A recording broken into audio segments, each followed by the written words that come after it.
Humildemente me achego a ti, com um quebrantado coração, de olhos fechados permaneço. Não ousarei abri-los pra te ver. Sentir tua glória é o meu desejo, tua vontade é minha obsessão. Sei bem os planos que tu tens pra mim. Tudo que eu quero é ser pai de multidões. Rasgue os céus mais uma vez, faz arder outra vez. Eu quero viver com intensidade o sobrenatural naturalmente.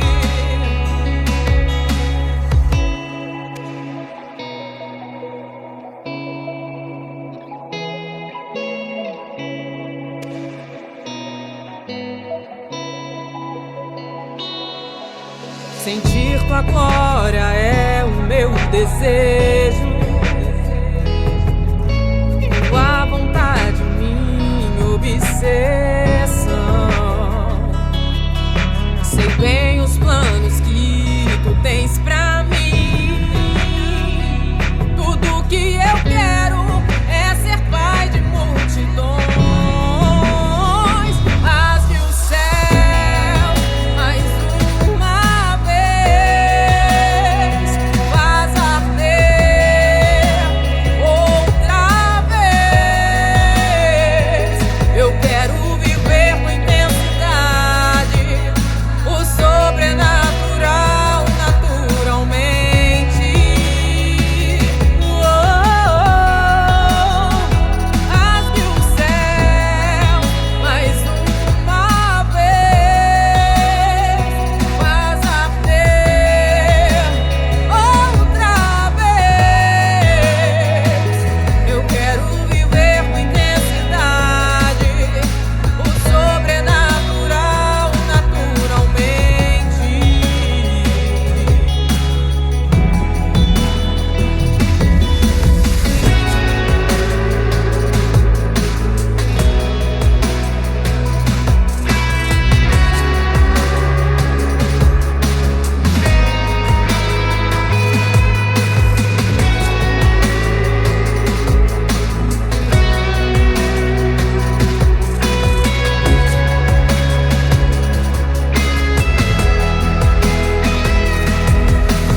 Graça e a paz de Cristo, querido aluno Zion.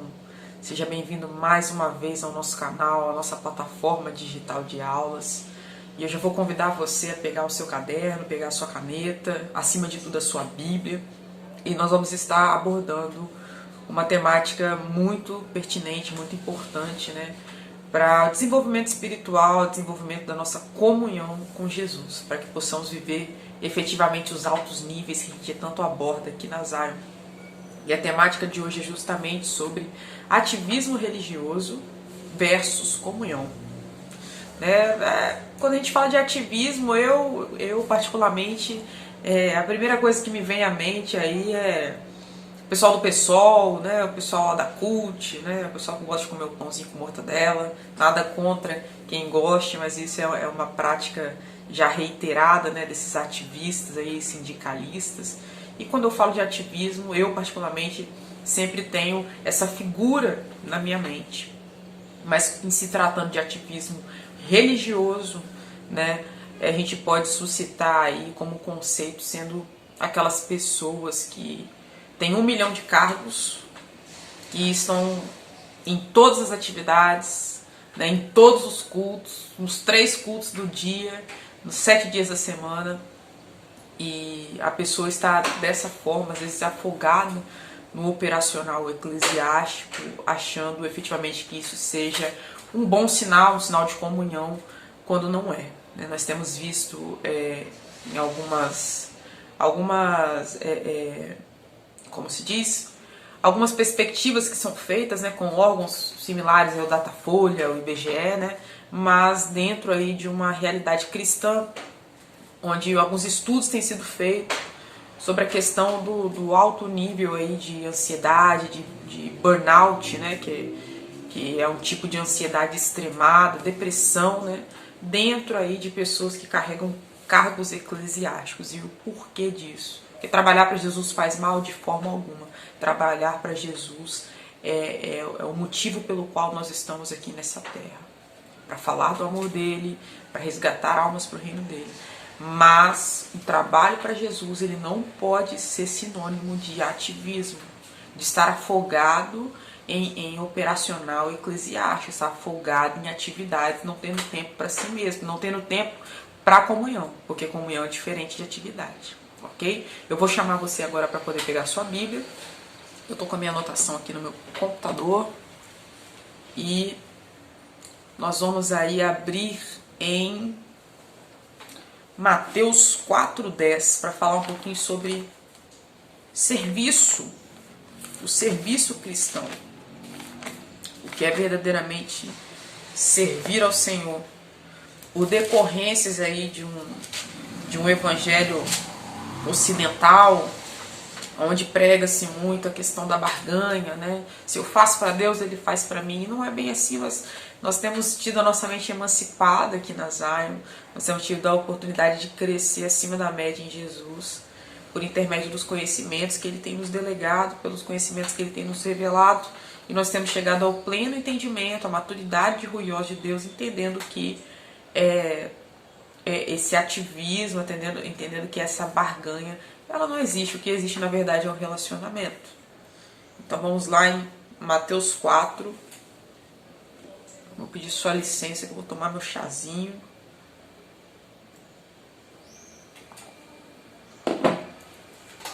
Mateus, seu capítulo 4. Vamos ver tudo. Vamos ver tudo. Então, foi conduzido Jesus pelo Espírito ao deserto para ser tentado pelo diabo. E tendo jejuado 40 dias e 40 noites, depois teve fome.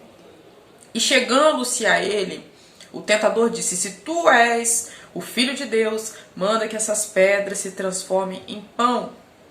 Ele, porém, respondendo, disse: está escrito, nem só de pão viverá o homem, mas de toda a palavra que sai da boca de Deus. Então o diabo transportou a cidade santa e o colocou sobre o pináculo do templo e disse: se tu és filho de Deus, lança-te daqui abaixo, porque está escrito: aos seus anjos dará ordem a teu respeito e tomar-te-ão nas mãos para que nunca tropece em alguma pedra. E disse Jesus: também está escrito: não tentarás o Senhor teu Deus. Novamente o transportou o diabo a um monte muito alto e mostrou-lhe todos os reinos do mundo e a glória deles. E disse: tudo isso te darei, se prostrado me adorares. Então disse-lhe Jesus: vai-te, Satanás, porque está escrito: ao Senhor teu Deus adorarás, e a só ele servirá. Então o diabo o deixou, e eis que chegaram os anjos e o serviram. Esse versículo aqui a gente utilizou em algumas aulas, inclusive na Masterclass aberta, se você teve oportunidade de assistir e você tem uma boa memória como a minha, que eu costumo dizer que eu tenho uma memória de mamute, que eu lembro de muitas coisas, você vai se recordar que nós tivemos como parâmetro, né, um texto áureo aqui, o Mateus capítulo 4, para falar justamente sobre maturidade espiritual e acesso à herança, né, a questão dos ruiosos de Deus. Mas aqui eu estou querendo trazer outro contexto. Jesus quer nos levar a outro contexto através aqui deste texto. Este texto também fala sobre adoração e também fala sobre serviço. Tem um site muito bacana que eu inclusive já indiquei a vocês. Eu vou deixar aqui embaixo. Você acesse, vai aparecer por extenso aqui embaixo. Você acesse e estude mais aprofundadamente através desse site, que na verdade nada mais é do que a Bíblia no seu original, no grego, né, onde é possível a gente fazer um estudo, uma exegese mais apurada do texto. E aqui nesse texto de Mateus 4, se a gente for procurar aqui na etimologia das palavras, né, no original, nós vamos ver o seguinte: no seu versículo 10, quando Jesus diz: vai-te, Satanás, porque está escrito: ao Senhor teu Deus adorarás, e só a ele servirás. Eu vou tentar fazer uma tradução simultânea aqui, porque nesse site a gente consegue essa tradução em grego, porém a tradução é do inglês para o grego. Então, meu inglês não é lá grandes coisas, mas eu vou tentar fazer aqui uma tradução simultânea, que diz o seguinte: e Jesus declarou, né? Está escrito: só a Deus adorarás e só a ele servirás. Só que quando se fala de só o Senhor teu Deus adorarás, né? Aqui está em inglês escrito worship, que a gente conhece aí como um estilo musical, mas também significa adoração, né? Adorar.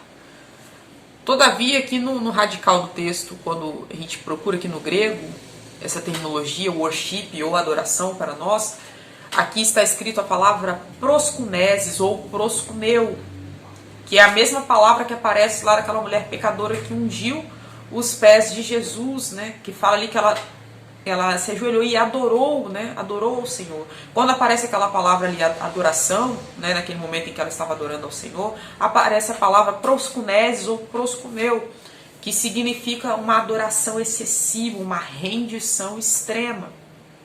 Então Jesus aqui está rebatendo o seguinte: o Satanás queria essa adoração para ele, e queria proskuneses ou proskuneu para ele, ou seja, uma adoração em rendição. Jesus refuta ele dizendo que só ao Senhor devemos adorar e só ao Senhor devemos servir.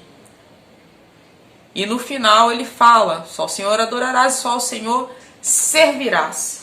Quando fala em servirás, a gente procura aí no grego essa palavra, vai aparecer a palavra latreusis ou latreia, que significa justamente um tipo de adoração, né, ao Mestre Supremo. Todavia, uma adoração atrelada ao serviço. Ou seja, a questão do ativismo, né, nós vamos chegar lá desmistificando e conseguindo aí captar cada erro que acontece dentro desse tipo de atividade. Mas nós não estamos lançando por terra o serviço, porque o serviço é a latreia, e latreia é algo que precisa se ter dentro da casa de Deus, tá? Por intermédio do serviço, através do serviço nós estamos demonstrando amor, nós estamos demonstrando servidão e obediência a Deus, amém? Então vamos lá. A adoração ela pode ser feita por intermédio do serviço também. E como eu falei anteriormente, o serviço também é uma forma de adorar, uma forma de servidão, uma forma de obediência ao Senhor. Mas nós precisamos tomar cuidado da linha tênue que existe entre o serviço que é latreia e o ativismo, onde nós nos afogamos em atividade, onde nós não temos tempo para nada, aonde nós nos encontramos até mesmo afastados da nossa família e das nossas atividades pessoais, como estudo, né, como às vezes deixando a desejar no trabalho por conta de atividades eclesiásticas, tá? Nós precisamos manter tudo isso em equilíbrio, tá, amados? Entenda bem que eu estou falando com muito amor nas minhas palavras. Nós precisamos trabalhar para Deus, nós precisamos ser ativos em serviço, em latreia na casa de Deus, mas com muita consciência e racionalidade, tá? Porque é perigoso nós entrarmos aí num ativismo desenfreado e isso trazer grandes malefícios na nossa vida espiritual e comunhão no Senhor. Aqui um outro tópico, porque eu sigo aqui um roteiro, né? Pra gente não deixar de falar nada daquilo que é de suma importância trazer à baila nessa aula. A relevância do verdadeiro serviço, né? A notoriedade do trabalho de Dorcas, né? Claro, acredito que todos aqui já tenham escutado, né, falar sobre Dorcas, ou já tenham efetivamente ouvido uma pregação ou lido até mesmo sobre a história de Dorcas, né? Que fala sobre uma mulher que serviu, que fez boas obras, mas não essas boas obras que nós estamos pensando, né? Quando a gente ouve falar de boas obras, a gente já pensa naquela pessoa que limpa a igreja, naquela pessoa que abre a igreja às 6 horas da manhã para o culto da madrugada, que fica para o culto das 9, que fica para a oração de meio-dia, que está às 6 horas na tarde da bênção e de noite ainda está no culto da noite. Não é esse tipo de obra que nós estamos falando. E nós não estamos lançando essa obra por terra também. É obra? É uma obra. Mas nós precisamos ter cuidado para que não entremos na linha tênue de serviço latreia e ativismo religioso. Que é eu trabalhar tanto desenfreadamente a ponto de eu, às vezes, negligenciar a minha casa. E a palavra de Deus fala sobre isso. Nós não devemos negligenciar a nossa família, a nossa casa. Então vamos lá, eu vou te convidar a abrir a palavra em Atos, para nós entendermos um pouquinho aqui sobre esse serviço de Dorcas, que teve tanta relevância que quando essa mulher veio a falecer, as pessoas ficaram ali chorando compulsivamente, né?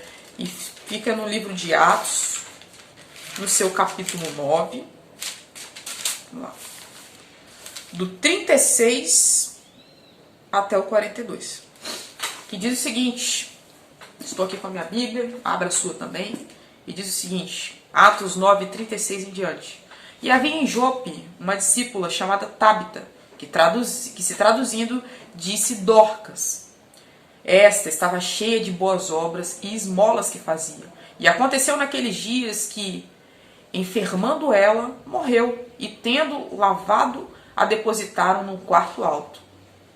E como Lida era perto de Jope, ouvindo os discípulos que Pedro estava ali, lhe mandaram 2 varões rogando que não se demorasse em vir ter com eles. E Pedro, levantando-se, foi com eles. Quando chegou, o levaram para o quarto alto, e todas as viúvas o rodearam, chorando e mostrando túnicas e vestidos que Dorcas fizera quando estava com elas. Mas Pedro, fazendo-as sair todas, pôs-se de joelhos e orou.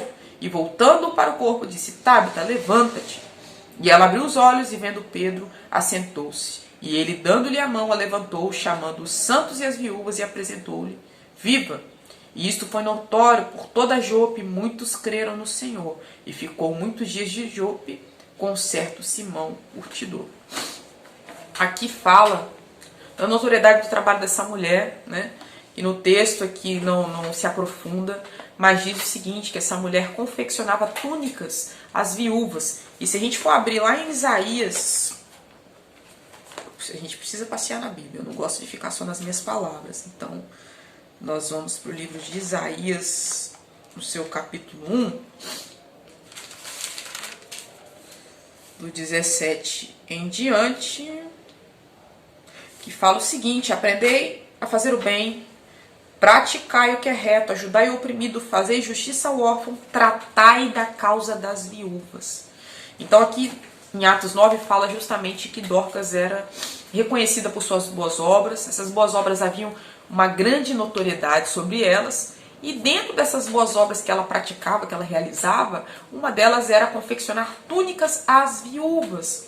Ou seja, Dorcas estava dentro de Latreia, exercendo um serviço para a eclesia, que é a igreja, mas não um serviço operacional como a gente aí conhece, né? Operacional eclesiástico, vamos colocar assim, que as pessoas se afogam fazendo várias coisas, é líder disso, daquilo outro, não dizendo que isso seja errado, tá, amados irmãos? Mas trazendo à baila que nós devemos exercer latreia, né? Que é um tipo de serviço racional, com entendimento. Não é um ativismo desenfreado, mas exercício de latreia, tá? Então aqui fala que Dorcas exercia um tipo de serviço, só que era um serviço bíblico. Porque em Tiago fala-se do quê? Que o verdadeiro evangelho é o quê? Olhar pela causa dos órfãos, dos pobres, das viúvas, assim como Isaías 1,17, né, onde Deus ali condenou o culto hipócrita, neste capítulo 1, né, onde Deus estava condenando justamente todo o ativismo que estava acontecendo dentro da igreja. Que as pessoas estavam lá segunda, terça, quarta, estou contextualizando, tá? Não está escrito que eles estavam lá segundas, terças e quartas. Eu estou contextualizando para a gente conseguir conjecturar e trazer um exemplo com mais clareza, né? Nesse texto eu falo o seguinte, nós já lemos isso lá também na aula do que é adoração. Que as pessoas levantavam suas mãos, que as pessoas faziam ali o exercício de sacrifícios, que as pessoas estavam nos ajuntamentos solenes, todos os cultos ali, dentro da liturgia e tal. Só que Deus não estava recebendo isso. Eles estavam praticando um ativismo, atividades, né, remotas, né? Vou ali terça, vou lá limpo, vou lá canto com os irmãos, depois sento, depois levanto, leio a palavra. Eles estavam ali nas atividades, mas a causa que era realmente para ser vista, a latreia que era para ser realizada, o serviço que era para ser realizado, eles não estavam realizando. Por isso que Jesus fala que ele quer o quê? Misericórdia, não sacrifício, não holocausto. Porque o que adianta, meus amados, a gente estar exercendo infinidade de atividades, né? Com tantos cargos, com tantas notoriedades, com tantas solenidades, mas o verdadeiro evangelho ele não está sendo exercício. A latreia que Deus deseja e precisa e que é bíblica não está sendo exercida. Essa mulher, né, foi uma mulher que ela ganhou notoriedade de suas boas obras porque ela estava exercendo latreia, serviço, dentro de um contexto bíblico, naquilo que é o verdadeiro evangelho que a Bíblia relata.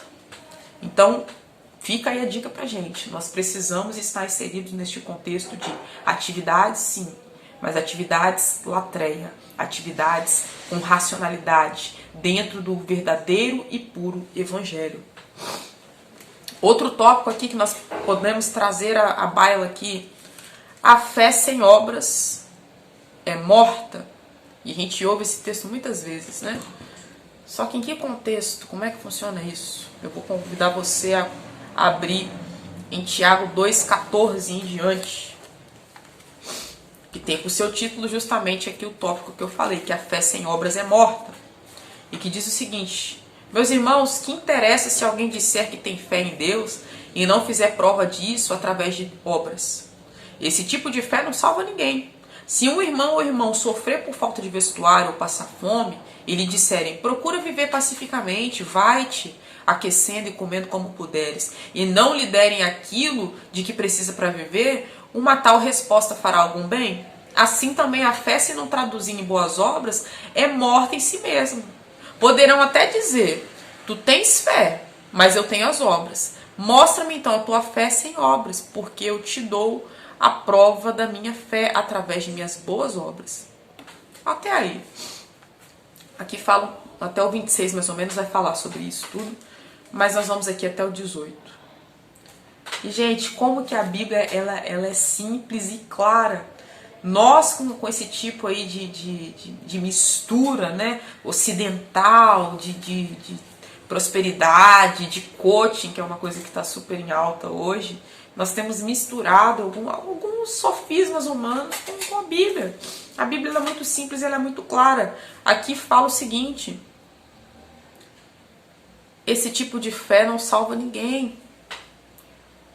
Não adianta aqui, né, contextualizando o que está ali escrito no texto, que não adianta nós nos depararmos com alguém, foi o exemplo que eu já dei em aula aqui, que nós às vezes estamos dentro de um culto ali, né, todos os dias, sendo britânicos, né, nos horários, no exercício daquilo que nos foi dado, isso ó, é bacana, é ok, tem que ser feito, mas esse tipo de trabalho sem efetivamente a misericórdia, que é o quê? Quando às vezes nós saímos do culto e nós nos deparamos com uma pessoa num frio desse de rachar que nós estamos vivendo aqui no Estado do Espírito Santo, né, onde aí algumas semanas atrás foi constatado que foi a madrugada mais fria, né, do ano ou de muitos tempos, né?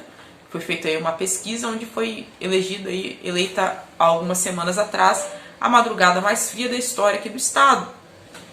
Então não adianta a gente às vezes estar enfurnado nessas atividades, sair de um culto, se deparar com alguém na rua, batendo queixo de frio, sem fome, sem teto, né, sem um local de pouso, sem família e sem ali um alento, né, para poder conseguir se resguardar do frio, e a gente passar por esse tipo de pessoa e não ter a misericórdia de parar e se colocar no lugar dessa pessoa e trazer que for um cobertor, sabe?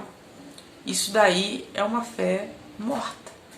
Porque as obras não são as obras somente que nós exercemos dentro do aquário, tá? É justamente a grande seara, a grande comissão é justamente fora do aquário. Tem o oceano todo para poder nadar e a gente fica só preso dentro da piscina, dentro do aquário. E eu gosto de fazer essa analogia por quê? Porque quando a gente fala de águas profundas, a gente fala de mergulhar em Deus, da fonte inesgotável que Ele é. E como Deus sendo fonte inesgotável de coisas novas, de experiências sobrenaturais, de amor, né, de todos os atributos maravilhosos que Ele possui, nós não devemos ficar presos dentro do aquário. Porque Ele deu uma grande seara. Quando Jesus chamou a grande comissão, Ele mandou e ordenou, e isso é lato sensu, isso é para a igreja toda, né? Porque às vezes tem gente que lê essa parte aí da grande comissão no Novo Testamento e fala assim, não, mas isso é para missionário, né? Quando ele fala ide, é um imperativo geral. Não foi ide apóstolos, não foi ide missionários, não foi ide apenas profetas, foi ide lato sensu. Vão, façam novos discípulos, batizem as pessoas, ganhem almas, né? Isso a gente não faz. Isso a gente não faz. Porque a gente está muito preocupado com o ativismo, em viver dentro de um ativismo, exercício de atividades, mas sem o exercício de misericórdia. Tá aí um conceito bom para a gente falar sobre ativismo. Exercício de atividades eclesiásticas, mas sem o exercício de misericórdia.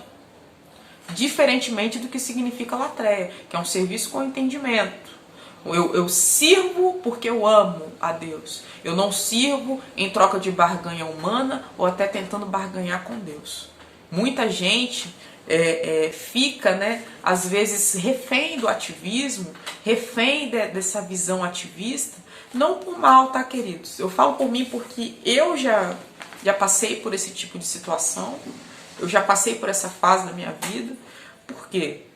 Eu vou dizer para você que há um padrão. Geralmente, um ativista, ele tem uma disfuncionalidade na vida dele. Seja uma ausência de paternidade, né, seja uma disfuncionalidade familiar, e ele vai procurar isso em outro lugar. Né, ele vai procurar isso, obviamente, em Deus. Só que às vezes por ele não desenvolver, essa pessoa não desenvolver um relacionamento maduro com Jesus, ele começa a desenvolver na mente dele a concepção de que o servir, o latreia, né, na concepção dele, seria fazer todas as atividades possíveis em todos os dias possíveis, em todas as horas possíveis na igreja. Que isso faria dele uma pessoa aceita. Quando não. Quando Deus em sua presciência, sabendo do ontem, do hoje e do amanhã, sabendo tudo o que nós fizemos, tudo o que nós fazemos e tudo ainda o que nós faríamos, Ele resolveu nos amar e nos adotar. Então, nós não precisamos fazer algo para sermos aceitos. Nós somos aceitos por Deus. Porque o amor dele incondicional transcende todas as coisas. Não estou falando de pessoas que vivem na iniquidade. Jesus quer atrair a todos, mas também nós precisamos de um posicionamento. Agora, na concepção de uma pessoa que vive uma disfuncionalidade, uma pessoa que é rejeitada, por exemplo, ela vai tentar encontrar nas atividades, né, o preenchimento disso, quando somente encontraremos justamente no relacionamento com Deus. E por anos da minha vida eu fiquei assim, tá, irmãos? Por viver um momento de contexto familiar muito difícil, onde eu não tive meu pai, né? Meu pai foi embora de casa, eu tinha 3 anos de idade, e isso gerou um contexto de rejeição, feridas na alma, né?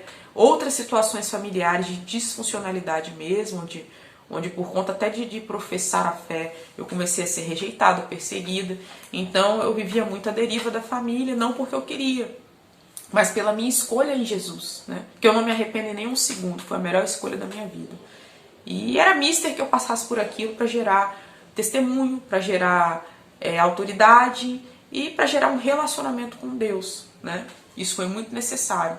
Só que por conta de uma ausência de maturidade cristã, uma ausência de uma maturidade na fé, por vezes eu lançava essa vontade, né, de ficar completa, de me sentir preenchida nas atividades eclesiásticas. Então chegou um momento na minha vida que eu estava com uns 20 e poucos anos, em que eu estava extremamente cansada, exaurida, né?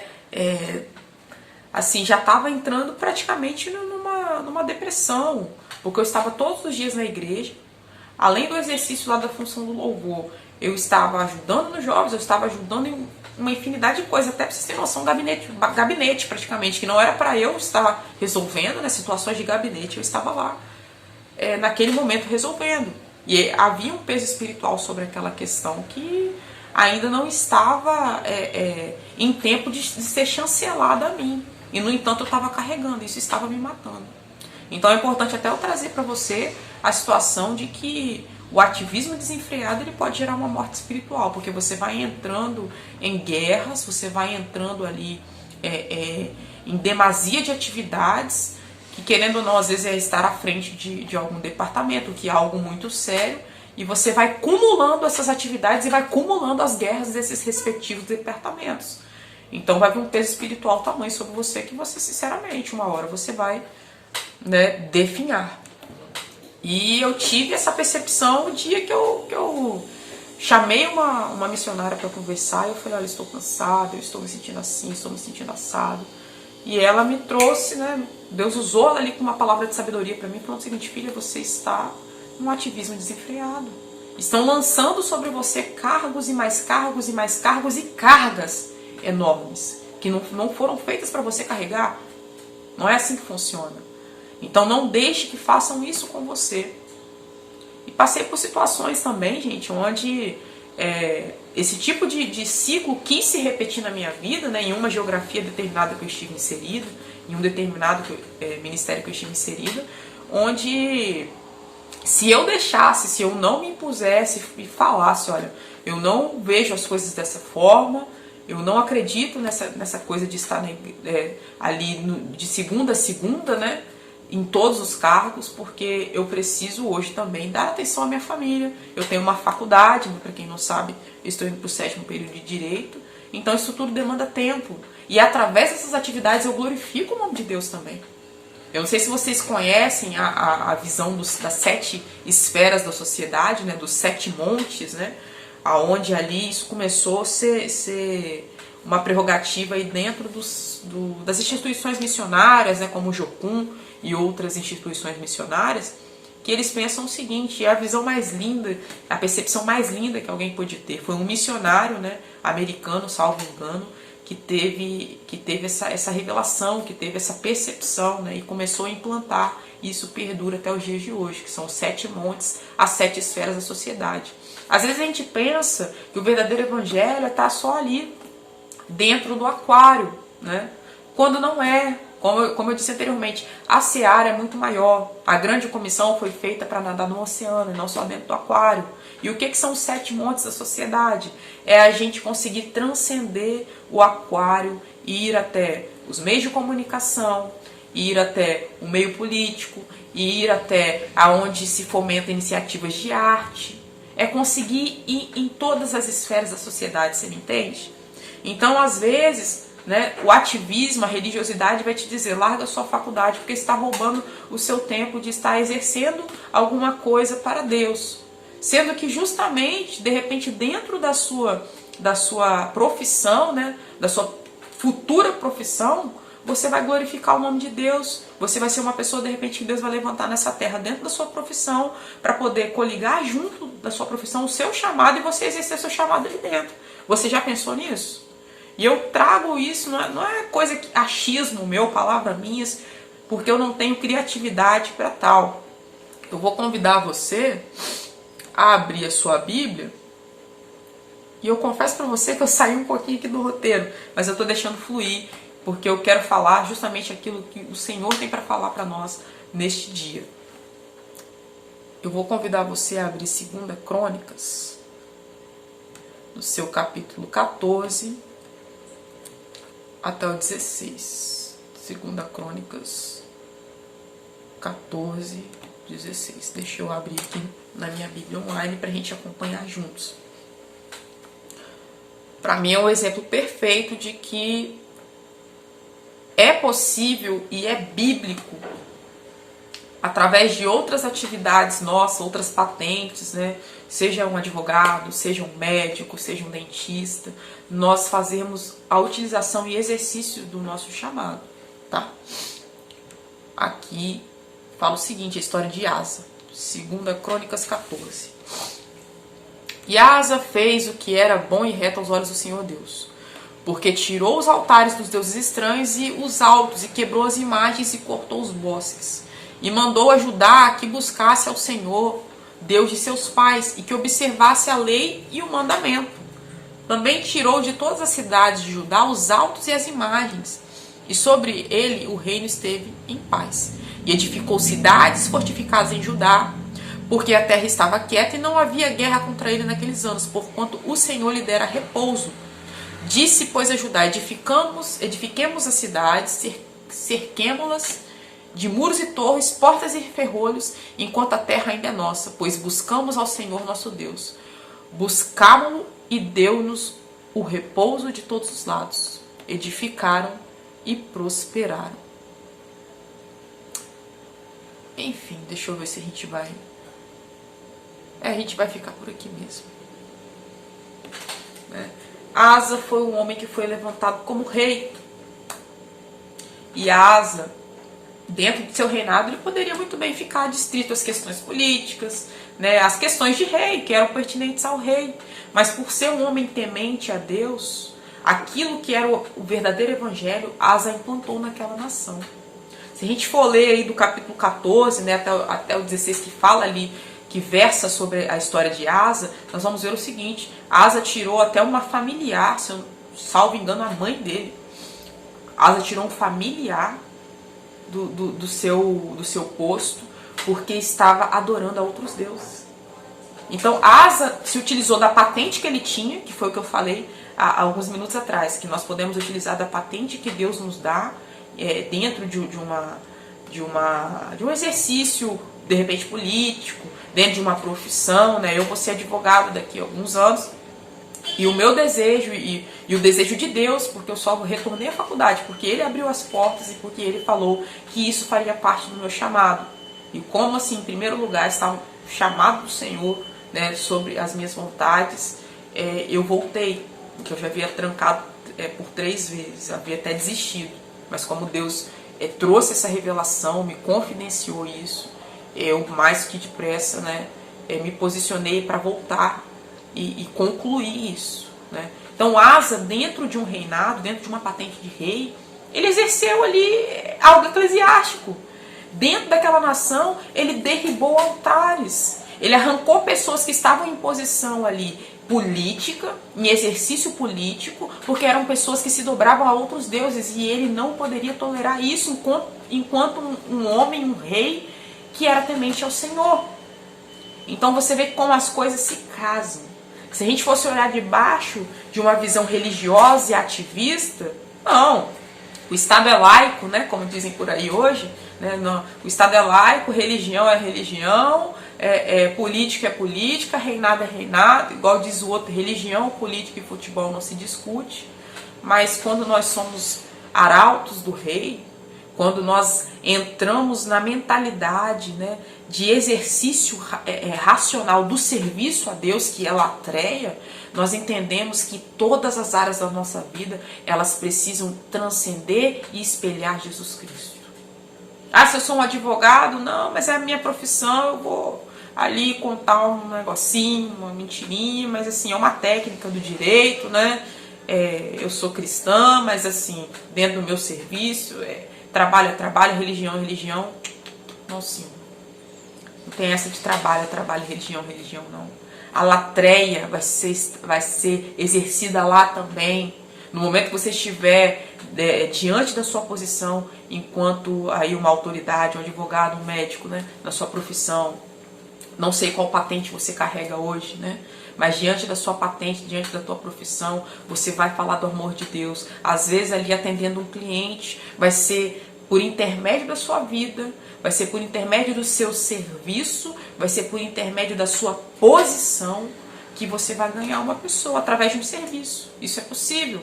Mas dentro de uma visão ativista, esses mundos não colidem. Que é o quê? É estar dentro do aquário, ou você está dentro do aquário, ou você está exercendo outras coisas. Isso não é uma coisa homogênea, não é uma coisa que se junta. Quando na verdade na visão de reino, numa visão debaixo de latreia, todas as áreas da nossa vida são áreas onde nós podemos e devemos fazer menção do nome do Senhor e devemos servi-lo em espírito e em verdade. Vamos voltar aqui para o roteiro, que eu já baguncei um pouco, mas a revelação do Senhor está fluindo.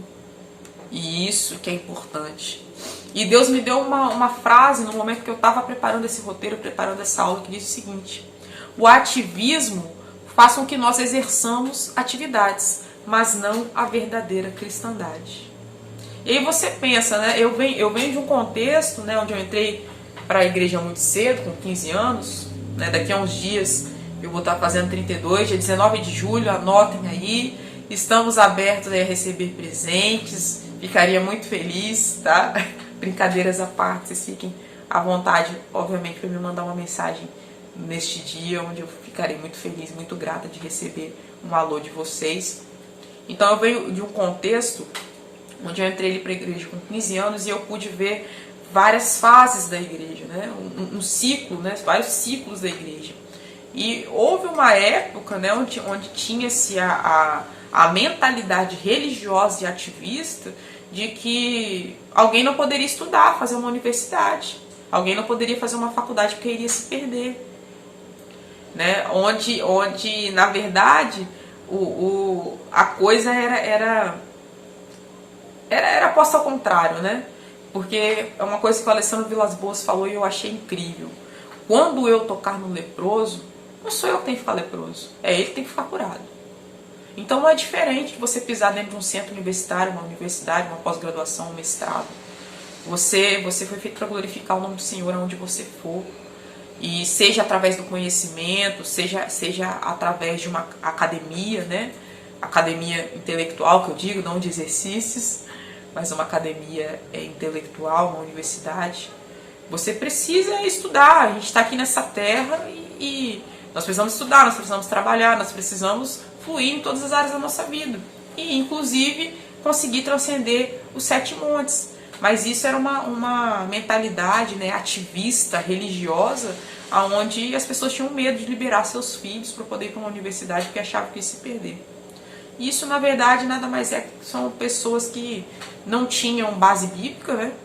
Suas casas estavam edificadas na areia, porque realmente quem conhece Jesus, quem tem uma casa firmada na rocha, quem agiu como um homem prudente, edificando essa casa na rocha, em conhecimento, em solidez de relacionamento em Deus, e tendo o pleno entendimento de que dentro da universidade eu posso exercer latreia, montando uma célula lá, fazendo trabalhos que vão trazer, suscitar questões de fé, né? Eu tive N oportunidades de estar na universidade e às vezes serem levantados lá eventos que não glorificavam o nome de Deus, né? Eventos, não digo eventos de festas, né?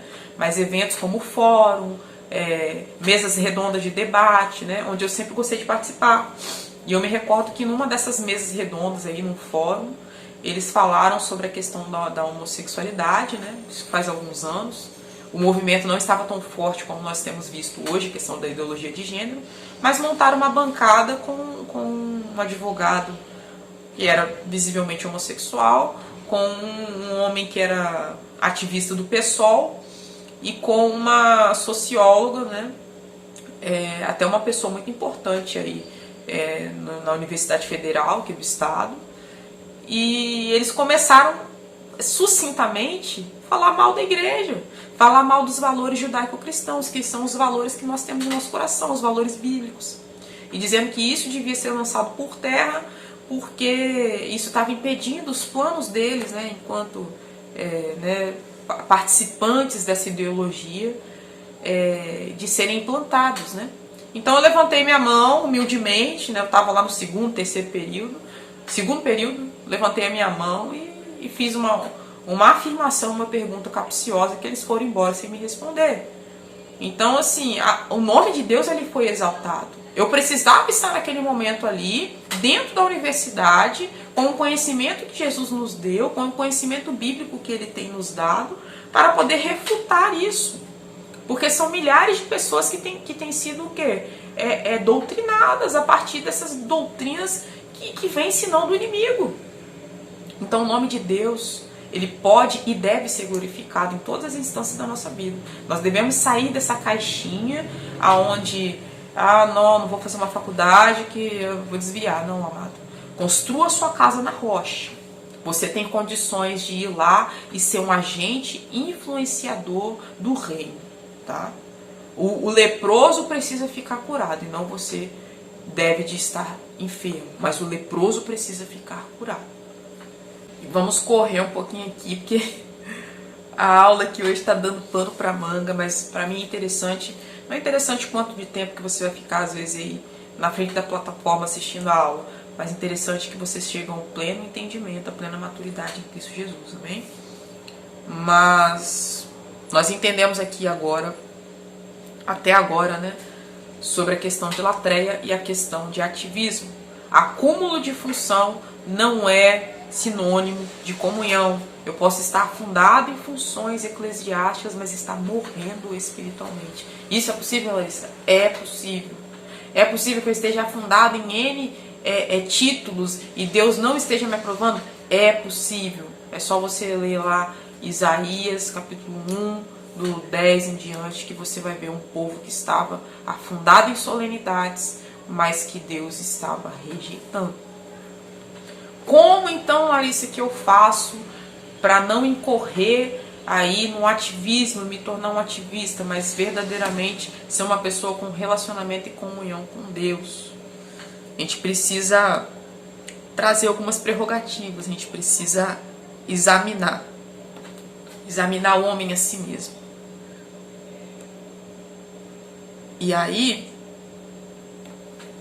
uma coisa que eu gostaria que nós fizéssemos uma análise.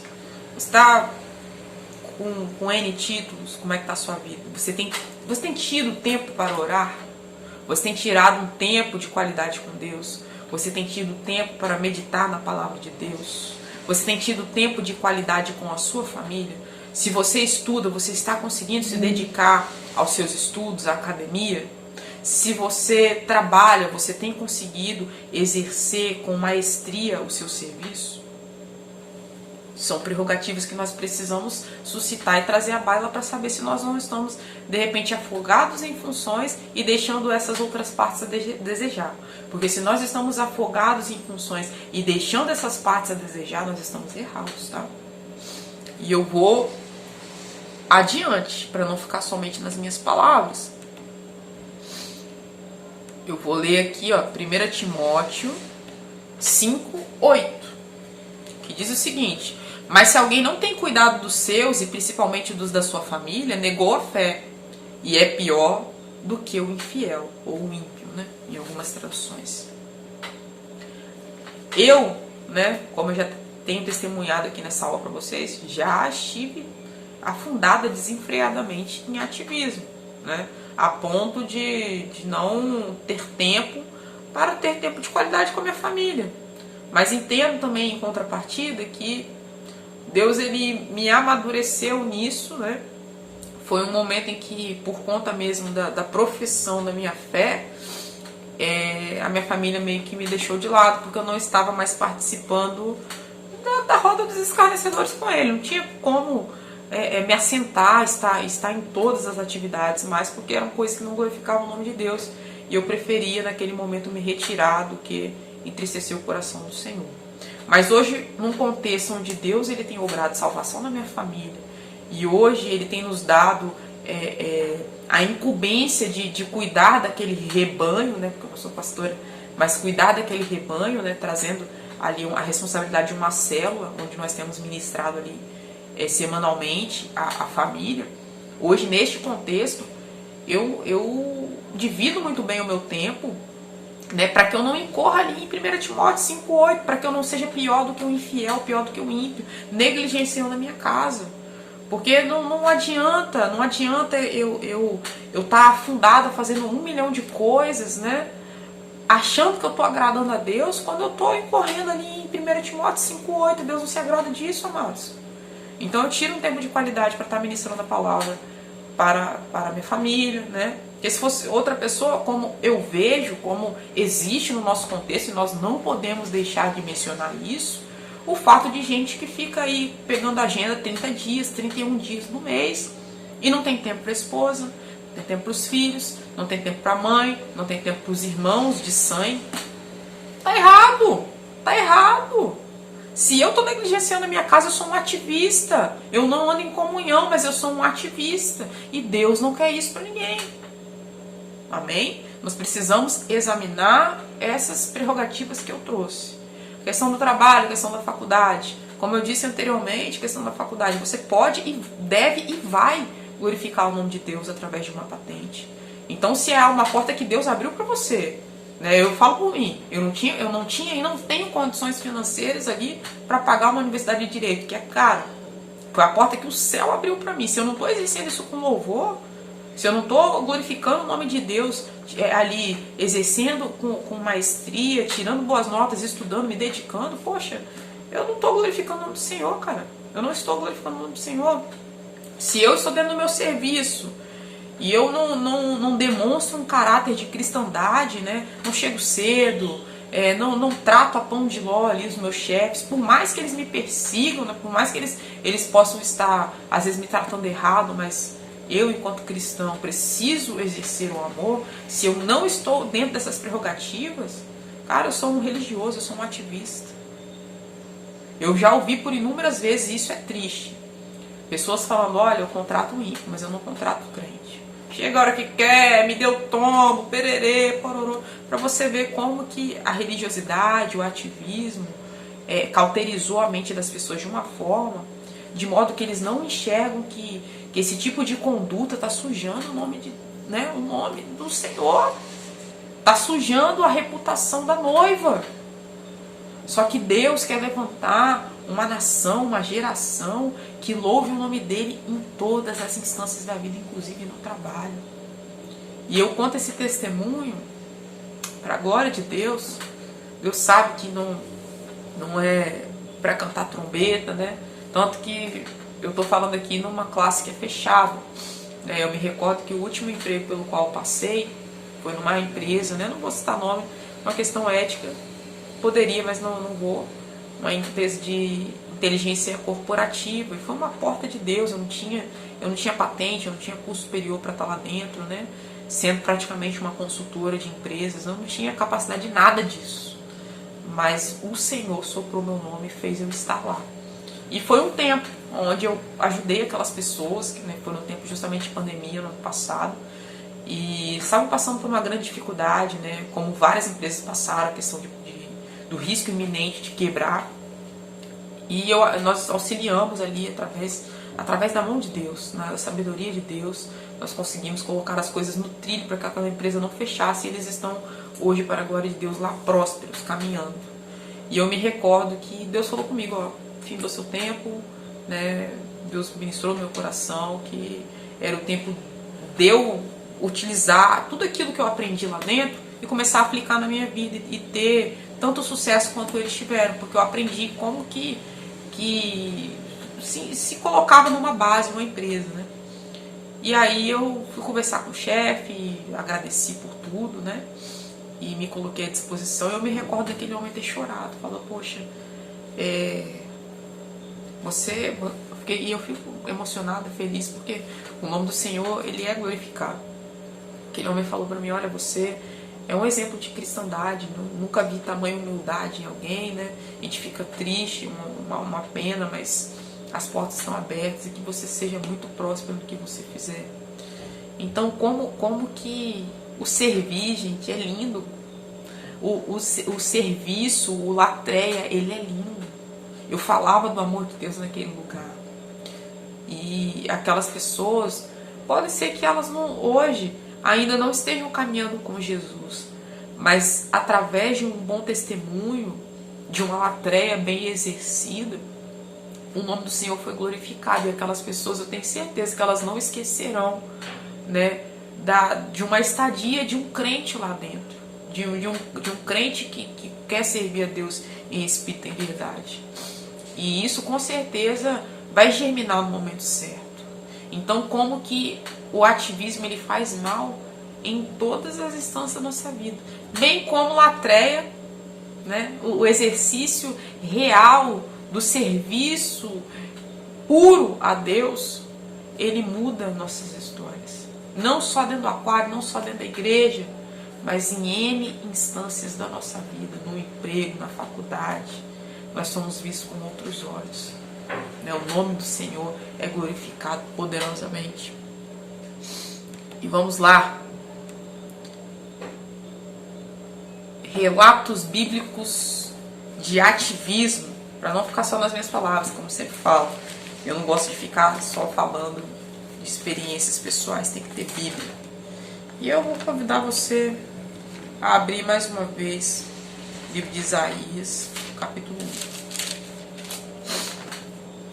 Um exemplo bíblico aí do ativismo, que fala o seguinte: de que serve a minha multidão de vossos sacrifícios, diz o Senhor, já estou farto dos holocaustos de carneiro e da gordura de animais médios, e não folgo com o sangue de bezerros, nem de cordeiros e nem de bodes.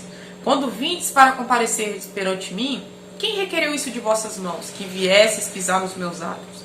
Não tragais mais ofertas de balde. O incenso é para mim abominação, e as luas novas e os sábados, e a convocação das congregações. Não posso suportar iniquidade, nem mesmo ajuntamento solene.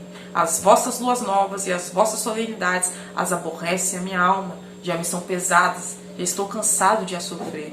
Pelo que quando estendeis as vossas mãos, escondo de vós meus olhos. Sim, quando multiplicais as vossas orações, não as ouço, porque as vossas mãos estão cheias de sangue. Lavai-vos, purificai-vos, tirai a maldade de vossos atos diante dos meus olhos.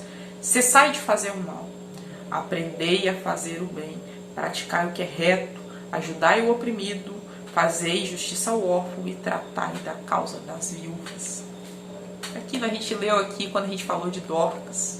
Dorcas estava aqui dentro do capítulo 1, 17 de Isaías, fazendo o que é reto, latreia, o serviço bíblico, e não afogado em atividade, como do capítulo 16 para trás, aqui no livro de Isaías, seu capítulo 1, Deus mostra esse povo afogado em atividades e Deus não recebendo nada. Nós precisamos examinar nossa vida para que nós não incorramos nesse erro. E o que nós podemos falar sobre o ativismo? Algumas frases que Deus me deu aqui enquanto eu preparava este roteiro e essa aula para vocês. E diz o seguinte: por trás de todo ativismo há uma alma ferida e o conceito de barganha. Foi o que eu falei para vocês anteriormente. A herança aí de um evangelho ocidental, onde eu faço, Deus me dá. Onde eu faço, Deus faz. Aonde eu trabalho, Deus trabalha. Não é assim, gente. Não é desse jeito. O segredo de tudo é a aliança com Deus, é o relacionamento. Porque se eu ajo dessa forma, eu ajo com interesse. E eu tenho certeza que um coração interesseiro, esse sim, Deus desprezará. O quebrantado, não. Mas o interesseiro, sim. Por trás de todo o ativismo há uma busca incessante por aceitação. Porque eu me afogo em atividades, porque eu preciso ser aceita, alguém precisa me dar um tapinha nas costas, alguém precisa gostar de mim, o pessoal precisa dizer que, nossa, que ótimo serviço que você está realizando. Quando, na verdade, a palavra de Deus diz, não saiba a sua mão direita o que faz a esquerda. Nós não precisamos de tapinha, nós não precisamos de aceitação, nós precisamos de aceitação do céu. Isso sim, aceitação de homens não. Tapinha nas costas e solenidades de homens não. Mas aceitação, aprovação de Deus, sim. Isso é coisa linda. Então não se afogue em ativismo e atividades, querendo aceitação, querendo se sentir amado. Você já é amado por Deus. Por intermédio da adoção, ele nos provou isso. Por intermédio da morte do Cordeiro imolado na cruz, ele nos provou isso. É muito amor. Nós somos aceitos, amados. Não precisamos buscar a aceitação de outras pessoas. Por trás de todo o ativismo há uma deficiência de identidade e paternidade. Por quê?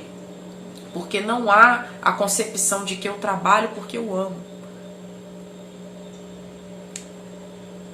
Não há a concepção de que eu trabalho porque eu amo. Eu trabalho porque eu preciso ser aceito.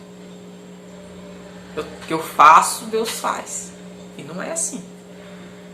O trabalho é a extensão do amor que eu carrego aqui dentro. Eu amo tanto a Deus que eu desejo agradá-lo. Eu desejo que a minha oferta seja com a minha própria vida, seja com a minha devoção, seja com a minha oração, seja com o meu serviço, a minha latreia. Eu desejo que suba como aroma agradável. Não é porque eu quero que ele faça algo para mim, mas porque eu desejo que ele fique feliz. É uma frase que a Gabriela Rocha fala e que eu gosto muito. Tudo pelo sorriso do rei. A latreia precisa ser baseada nisso. Tudo pelo sorriso do rei. Eu faço porque eu amo. O ativismo, por trás de todo ativismo, há a deficiência de outras atividades. Pode ver que a pessoa que ela se afoga demais em ativismo, ela deixa a desejar em casa, né? Com o pai, com a mãe, com a família, não passa um tempo de qualidade, ela deixa a desejar no trabalho, né? Às vezes ela pode deixar a desejar na academia, na universidade, né? Não estou dizendo que é uma regra geral, mas você pode ver que em alguma dessas três áreas aí a pessoa vai deixar a desejar.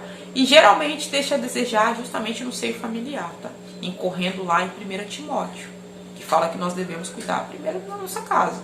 Se a gente negligenciar lá os nossos, nós estamos agindo muito pior que o ímpio. Isso é terrível, não é? Ouvir isso da palavra é terrível. O ativismo nos deixa adstrito ao aquário, sendo que a grande seara é o oceano todo. A gente fica nessa mentalidadezinha de ficar só no serviço interno, o que não é errado, tá, mas muito amor nas minhas palavras, não é errado, é bíblico, mas vamos exercer as atividades com entendimento, não vamos nos afogar em atividades para não trazer situações difíceis para a gente mesmo, tá, e dentro da nossa casa. Quem está fora da visão ativista e inserido na visão de reino, transforma 7 esferas da sociedade. O que a comunhão de Asa com Deus foi capaz de fazer numa nação? O que um homem e uma mulher verdadeiramente posicionado em comunhão e relacionamento com Deus, fora de uma visão ativista, né? O que Deus é capaz de fazer por intermédio dessa pessoa? É muito forte, gente. É muito forte. Então eu não vou me estender muito mais nessa aula, né? Nós vamos aí, eu acredito que já para quase 1 hora de aula, a gente falou bastante coisa, mas já deu para você ter uma ideia do que é ativismo e do que é comunhão. A comunhão nada mais é, meus amados, que Mateus 6,6. É a gente entender a base principiológica de tudo, que é o relacionamento. Eu não preciso me afogar em N coisas para que Deus me ame mais do que Ele já me ama.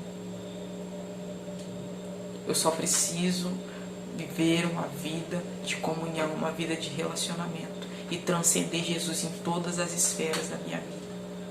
Aí sim você vai estar vivendo uma vida de comunhão.